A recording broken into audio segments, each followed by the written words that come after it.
Good evening, teacher.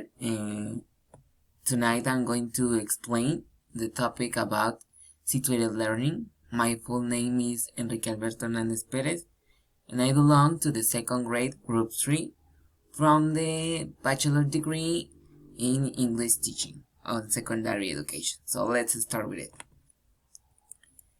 At first, we have to know what is the meaning or what means the concept, in this case, what is situated learning. So, in words of Sagastugi or Diane Sagastugi, situated learning is understood generically as a way of creating meaning from the everyday activities. So, as a brief introduction, situated learning is no more than the things that we usually do every day. I put a note in this case that in some ways can be confused with the definition of culture. This why, because culture is the group of things that we do every day, that we also do every day, but I'm going to explain the differences around the exposition. So, then we have that refers to the complex set of relationships between the knowledge and the environment in which it is produced. The way as we have this concept is a direct relation between of what our students know, and very important here, the environment, in this case the educational environment. Then, what makes learning situated? It is compounded in 4 different characteristics. At first, that it makes a reference from the basic, and this is a principle. And then, the education is not the product of individual cognitive process. In below different theories, situated learning or only learning is situated that an individual cognitive process. In this case, in learning situated, learning is a group of different cognitive process. It's not only closed in just one, no, it's a whole group.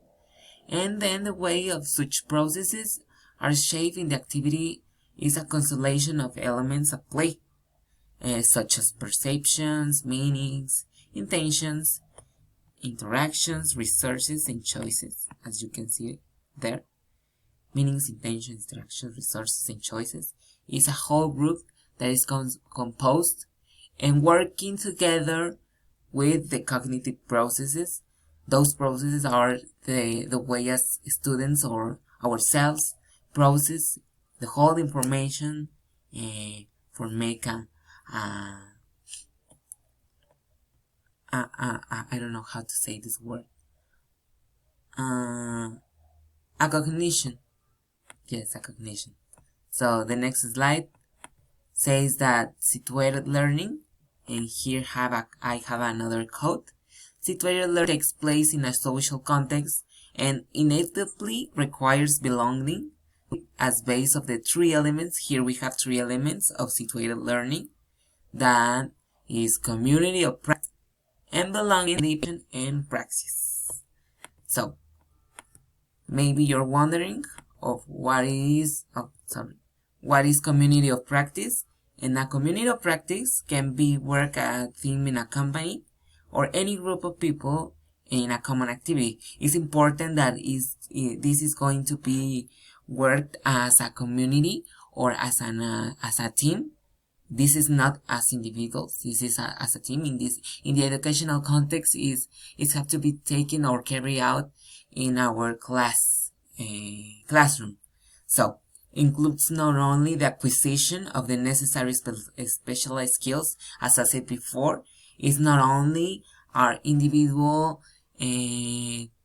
cognition, it's necessary to also the acquisition of cultural practices, not only the things, theoretical things, this carry out also the practices, the customs of the classroom, the school culture, that in another theories as mentions.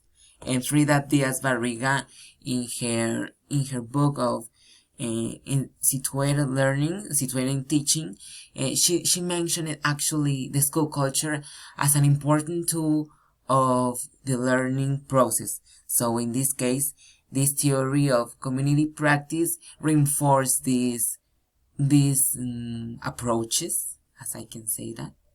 So then we have situated learning, and the concept of situated learning understands learning as a linear process,